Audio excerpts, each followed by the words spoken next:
Hi, I'm Tiffany Domina. Welcome to my channel. If you're new here, my website is howtoentrepreneur.org, and my mission is to help you grow a business from idea to enterprise. So if you or someone you know wants to start or grow a business, definitely stop by howtoentrepreneur.org and check out my free course. It's a framework to help you grow from idea to full-time income and from full-time income to enterprise. So today I want to talk to you about 33 questions that can improve your critical thinking in business. And these questions really can be game changers for your business. It's an interesting thought that questions can improve your business, right? So if you're looking for questions that can help you to level up your business, you're in the right place. Here you'll get 33 questions that can improve your critical thinking in business, and I'm also including an inspirational story that can help you to take your business to the next level. So, questions are the beginning of a journey to improve your critical thinking in business. One revelation can create a revolution, said Richard Montanez, creator of Flaming Hot Cheetos. Oftentimes, our revelations come from simple questions we ask ourselves. You could be one question away from taking the glass ceiling off of your personal and business earning potential. So in an interview hosted by The Passionate Few, Richard Montanez shares his story of how he started out as a janitor making $2 an hour and became one of the most reputable execs in the world. He had stopped formal education at the 4th grade to work picking grapes and helping to support his family. He always thought he would grow up to live just getting by because he saw poverty went back for generations. He said his father and his grandfather didn't even dream. They simply thought about how to provide the next meal. Oddly for him, he was able to get a janitorial job at Frito for $4 an hour, which was high in comparison to his expectations. At a tumultuous time in the company, the CEO began speaking internally to the people in the organization. He said he wanted everyone in the organization to treat Frito as if they were the owner.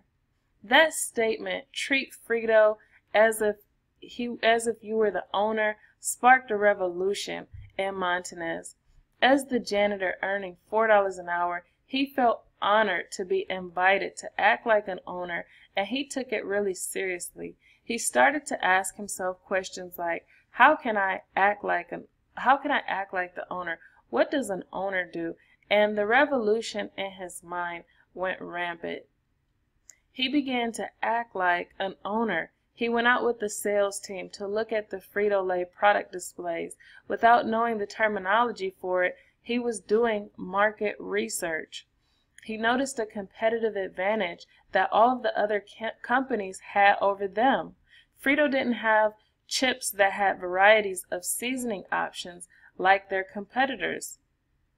He decided to take some unseasoned bags of chips home, where he and his wife began experimenting with seasoning recipes. They created a recipe they were proud of and began letting others taste it. After hearing many people rave about the recipe, Montanez decided to call the CEO of Frito-Lay. In short, the experiment of Flamin' Hots was transitional. It started small and scaled, but today it's one of the best-selling bags of chips in the world, and it started with a simple revolution in his mind. Now, instead of being the janitor, Montanez is the vice president of sales for PepsiCo America, the holding company of Frito-Lay. So you can see the full interview. It was a really interesting interview by The Passionate Few, and I've included it in this post. So definitely check that out. So sometimes it's innovation or work ethic that you're missing. Your revolution could begin with sometimes it isn't innovation or work ethic that you're missing.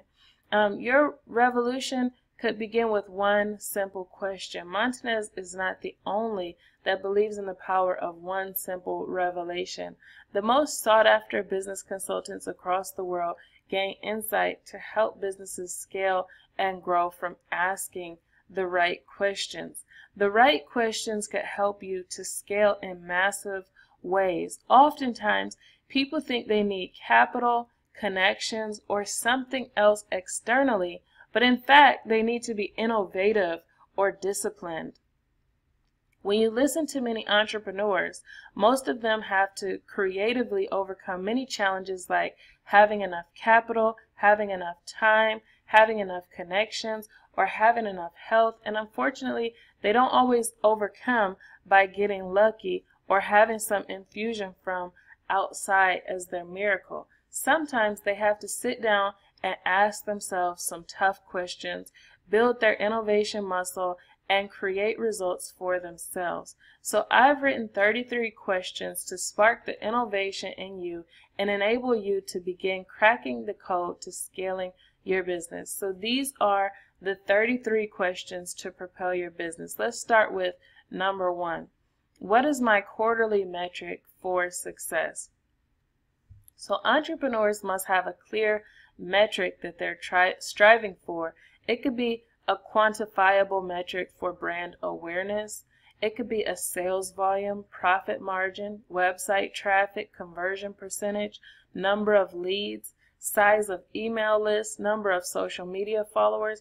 It can be various different metrics, but you should have a target, and you decide the metric that achieves your business objectives most. You want to be clear about it, and you want to go for it. Number 2, what key performance indicators can I track to see if I've reached the goals? If success equals blank, then what are the contributing factors to that success? What milestones would you have to meet to decide whether you are on track or off track?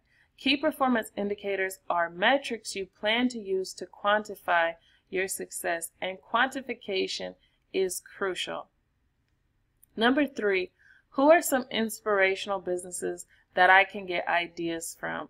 It's so much easier to have a clear role model than to shoot in the dark. If you can find business models you like, course ideas that you like, auras that you feel serve your customer well, or other characteristics that can inspire you, it can help you to make strategic decisions about where you may want to go with your business. Number 4, what are the components of my sales funnel? You may or may not be surprised that many entrepreneurs do not have a clear funnel. Not referring to technology, I'm referring to the process of engaging with someone who may or may not be looking for the solution you offer, and providing them enough information, building enough trust, and engaging with them enough that they decide to make a purchase. If you haven't thought about your sales process, now is the time that you should. Number 5, what are some quotes I can use as inspiration when I'm not feeling motivated? We all get discouraged at some time or another. It's important to have a Rolodex of mantras you say when you get discouraged to build yourself up again. When people say, your product sucks, what do you say to yourself? When people discourage you, what do you say to yourself? Control your circle of influence by maintaining certain quotes that are your resilience ammunition. And at How to Entrepreneur, I have several videos and posts with quotes of successful entrepreneurs to help you keep your mindset fueled up for success. So definitely stop by and check out some of those quotes. Number 6, am I balancing my health with my business well? Oftentimes we entrepreneurs get so driven by our businesses that we can neglect sleep, we can neglect eating well, or even things like using the bathroom and taking a shower. Having a vision of a business can really be motivating and compelling, and before you know it, something you should have done got ignored. If you want to be an entrepreneur and impact people positively for the long term, you have to prioritize your health. Number 7, am I fulfilling my other valuable priorities, or is my time too allocated to my business? So in addition to having a business, you also have other priorities.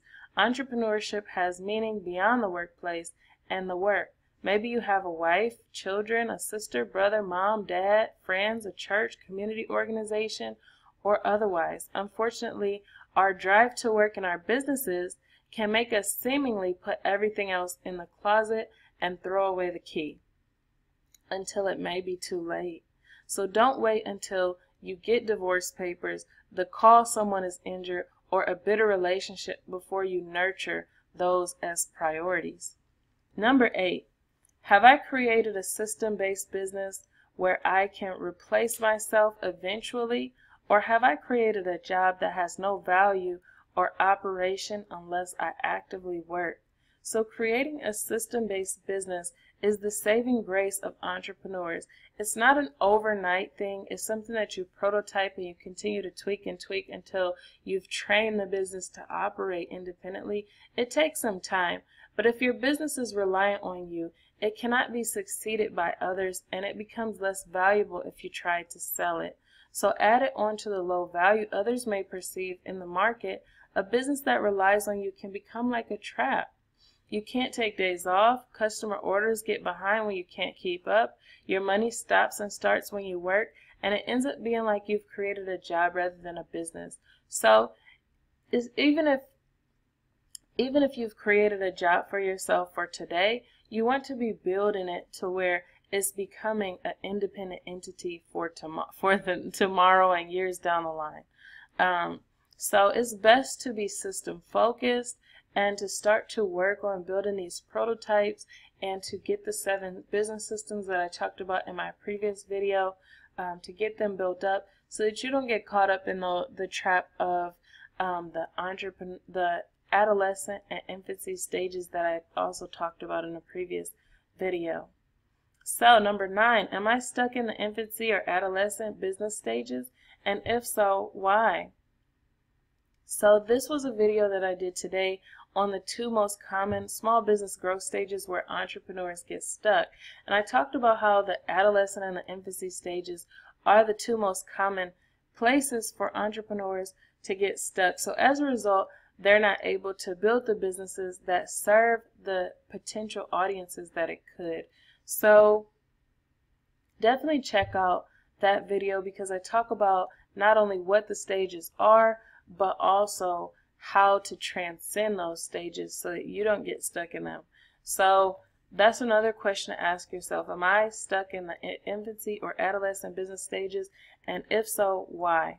Number 10, am I experiencing any of the 10 most common reasons small businesses fail in my business? And if so, how can I change this? Believe it or not, studies show why small businesses are failing, and the numbers are astronomical.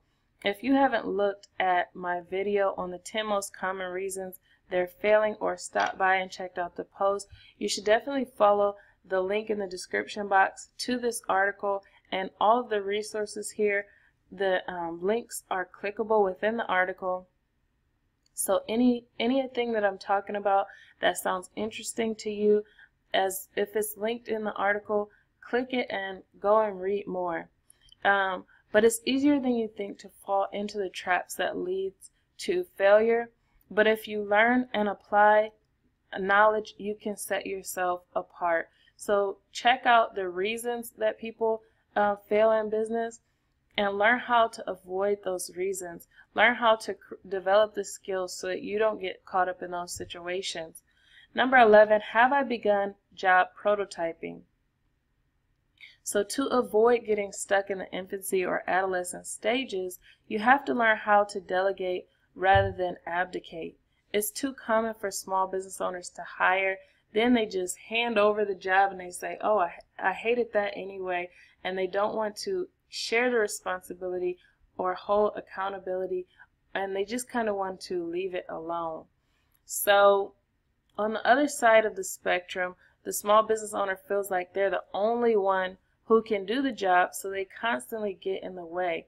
So job prototyping is where you sit down and create thorough training that would enable anyone to do what you do.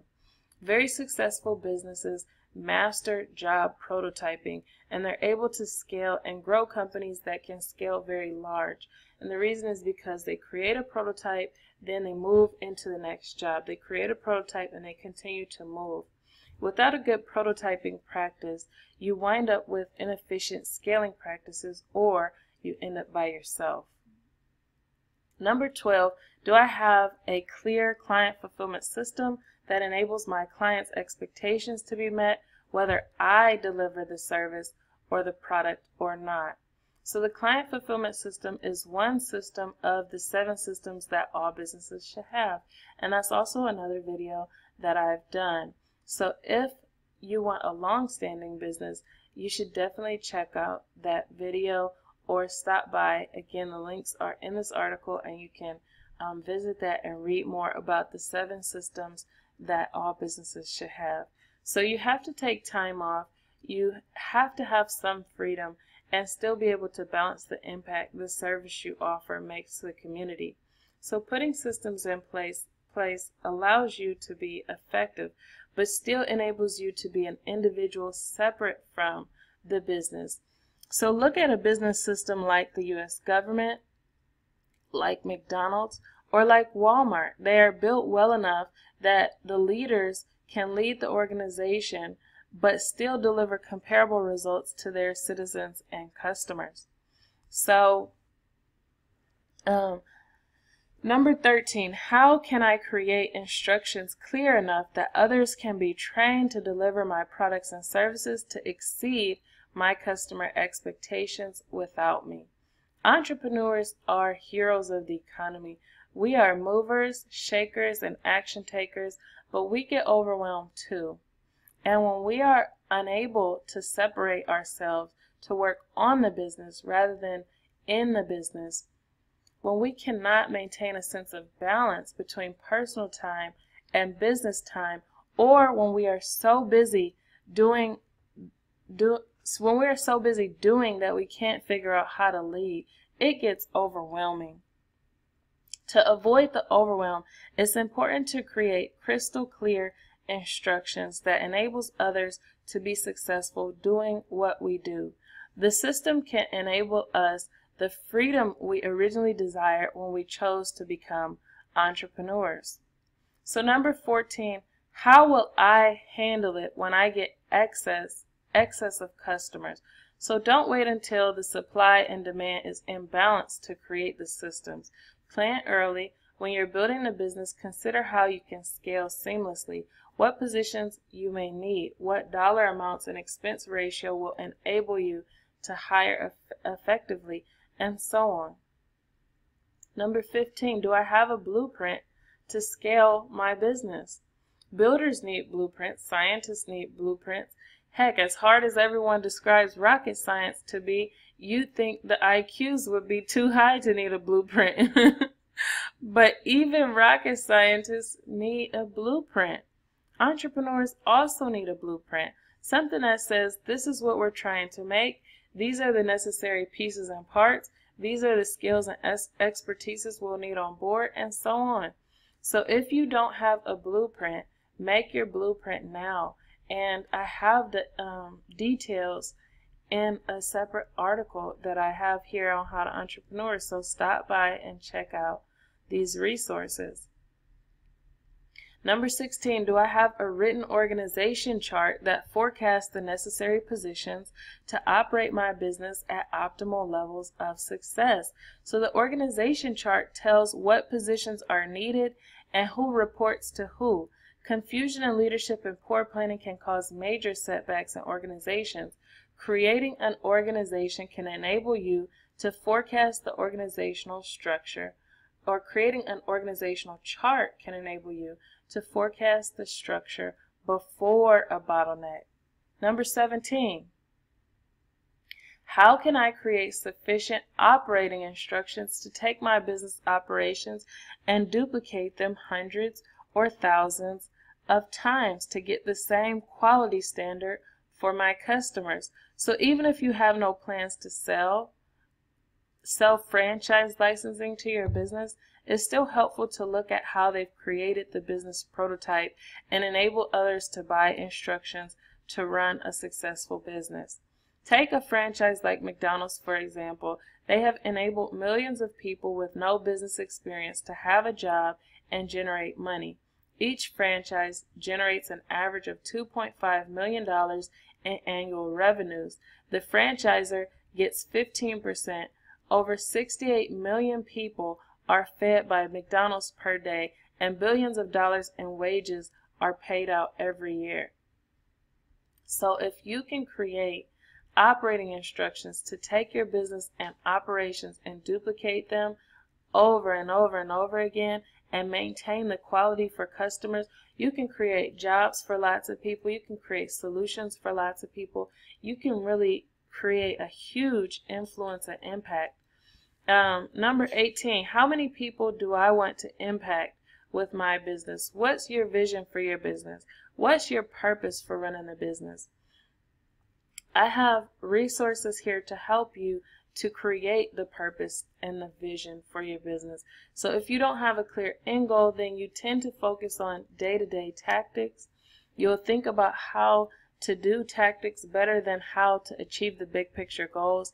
It's much more fulfilling in the long run to clearly have long-term directional goals rather than day-to-day goals. If you haven't created your vision and purpose statements, you should definitely take the time to create them. And again, these links lead you to those resources where you can learn how to do it. Number 19, does my sales funnel work efficiently for my customer? So little hang-ups can drastically decrease your sales conversion rates. Things like low website speed, confusing sales pages, unclear calls to action, weird positioning for purchase buttons, too long sales funnels, or leaving the price as a mystery can be off-putting. Experiment to see how you can increase your conversion rates and quantify the experiments with data. Number 20, what other businesses are already established with my target audience? Have you maximized the power of leverage to get the most output from the same input? There are companies who may have access to your target audience already that are not your competitors and would benefit from your complementary relationship with them. Time, money, connections, ideas, knowledge, and experiences are all resources you can leverage. So think about what other businesses are already established with your target audience and find out how you can create a complementary relationship with them. Number 21, how can I get into a mutually beneficial collaboration with them? To create a mutually beneficial relationship, you have to start out by giving or creating value. Have you done the necessary research to ensure you know enough information about these influencers to easily arrange a collaboration? If not, begin identifying ways you can create relationships with influencers to propel your business by the power of leverage. Number 22, how can we make our lead generation system work more effectively? Are you getting enough leads to meet your business objectives? It's important to continue tweaking and reworking your lead generation system until it brings enough leads to meet business objectives. You may have to add more ad placements, create more digital content, find another traffic source, be more persistent, make more phone calls, join another networking group, or be more interactive at networking groups. You have to sit down and analyze ways that you can make your lead generation system more effective and efficient for your customers. Number 23, is my lead generation system operable? Are you doing lead generation daily? If you or someone in your organization is not intentionally generating leads daily, your lead generation system is probably inoperable. There should be something like content marketing, social media marketing, advertising, networking, calling, or emailing done daily, something to generate leads. You cannot rely on chance to bring customers to you. You have to be intentional. Number 24, what is my lead generation system composed of? Technology, personnel, scripts, and instruction manuals can create an effective lead generation system.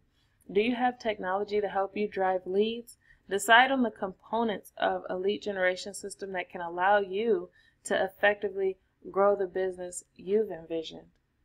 And if you didn't know, I do coaching to help people to build their lead generation systems online. So definitely stop by How to Entrepreneur, check out the free course, and I'll give you more details about that in there. Number 25, does my lead generation system require my active labor? Do you have a website or other automation tools that help bring leads to your business? Who brings leads to your business, and what do they say to accomplish this? Systemize your lead generation system. Number 26, how can we make our lead generation system work more effectively? Cutting costs is like getting a raise.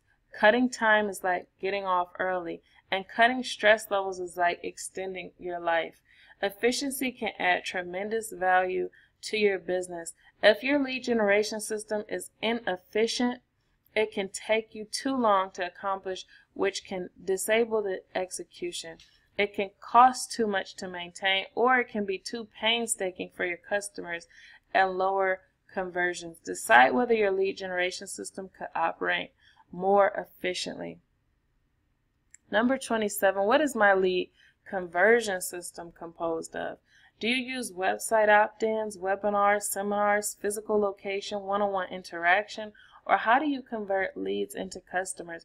Technology like landing pages, email marketing, and websites enable people to have sales conversion, but what is the process for you?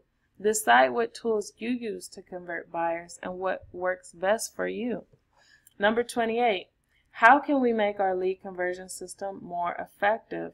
So what are your conversion rates? HubSpot says only 22% of businesses are satisfied with their conversion rates. Without quantifying your conversion results, you can't identify whether it's effective. Take the time to quantify whether your method is effective or not. So number 29, how can we make our lead conversion system more efficient? Whether your lead conversion rates are effective or not, it is important to consider if you can add efficiency. Are there better, more streamlined tools? Is there a quicker process? What can you do to add resources by minimizing output? Number 30, what are the pain points in my client fulfillment system?